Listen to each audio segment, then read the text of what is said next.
एक गरीब किसान की कहानी। यह कहानी एक छोटे से गांव में रहने वाले एक गरीब किसान की है जिसका नाम रामू है। रामू का पूरा परिवार कृषि पर आधारित था और उनकी मुख्य आय खेती से होती थी। वे एक छोटे से खेत में जैविक खेती करते थे और उन्हें खेती में विशेष रुचि थी।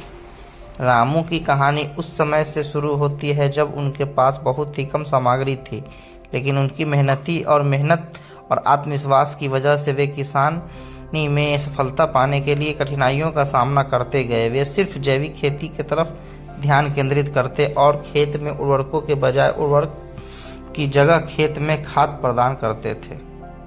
अपनी मेहनत और समर्पण से रामू की खेती धीरे धीरे फलने लगी।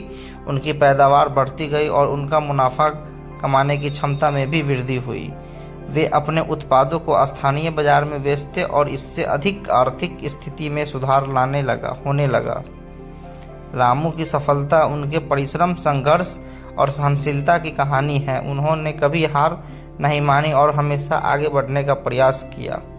उनकी कहानी गांव के लोगों के लिए प्रेरणा स्रोत बनी और उन्होंने दिखाया कि छोटे सपनों को हकीकत में बदलने का सबसे महत्वपूर्ण कदम है मेहनत और संघर्ष। इस कहानी से हमें यह सीखने को मिलता है कि सफलता पाने के लिए धैर्य, परिश्रम अत्यंत महत्वपूर्ण है। चाहे आप किसी भी क्षेत्र में हो, रामू की तरह हमें भी अपने लक्ष्यों के प्रति पक्षपात नहीं करना चाहिए और निरंतर प्रयास करते रहना चाहिए, चाहे समस्या कितनी भी कठिन क्यों न हो।